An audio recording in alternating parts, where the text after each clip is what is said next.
The Central Valley is still reeling tonight from the news of a mother drowning her 12-year-old son and trying to drown her 7-year-old son, who remains in a coma.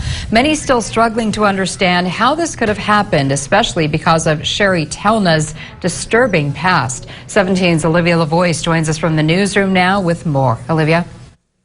Last night we told you that a decade ago, Sherry Telna was charged with attempted murder after she admitted to attempting to drown her then 10-month-old son in a Montana river. He's the same son she drowned in an irrigation ditch earlier this week. Telna took a plea deal in 2009, and according to relatives, she spent less than a year in a mental hospital before she was released on probation and reunited with her husband and son. She ended up getting custody of the couple's 2 children. Tonight we explore how and what her ex-husband has to say about the kind of mother she was. She wasn't acting herself, from what I know of her. You know, she was, like a person that was having some sort of mental issue. In the moments before 45-year-old Sherry Telna ran into a cornfield just before dawn, her 2 boys reportedly running after her, something was clearly not right with her. After finding Telna's 2 sons floating face down in an irrigation ditch, to neighbor Robert Garza, it seemed she'd suffered a psychotic break, and it wasn't the first time. After she admittedly attempted to drown her then infant son Jackson in 2008, Sherry Telna and her husband Jacob tried to make it work as a family.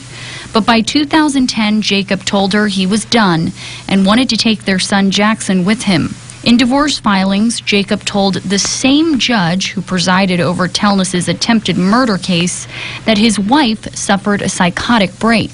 He added the state wanted to strip her of her parental rights, but he initially pleaded with them not to. But he went on to say Telna was once again showing signs of mental illness. In his own words, he wrote to the judge, quote, "Sherry can and has lost control, and I believe she'll attempt to do it again." But after hearing testimony from Telna's probation officer, employer, and psychiatrist, the judge felt otherwise. In his ruling, the judge noted that the psychiatrist testified to seeing no risk of Telna having another psychotic break. The judge noted that the boy's father was unemployed and smoked marijuana and drank regularly. He ruled it was in the child's best interest to live with Telna. But the judge and the psychiatrist weren't the only ones who thought Telna's terrible crime was an isolated incident. In time, she and her ex reunited and had another child together. Concerns with her mental illness and the safety of the children seemed to fade away. So weird, though, because she really was a good mom. She was an excellent mom. Yeah, took care of them.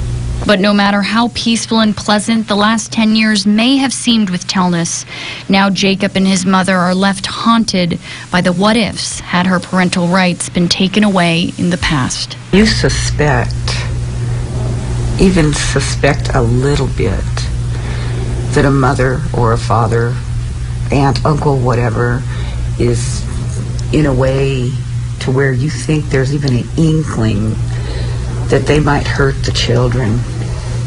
Do something. Get them away. Get them out of there. And that way maybe they won't end up like our babies. Telna's 7-year-old son is still listed as in critical condition. Telna was in court today and pleaded not guilty to all charges against her. We'll continue to update you on this harrowing case, but for now in studio, I'm Olivia LaVoice, 17 News.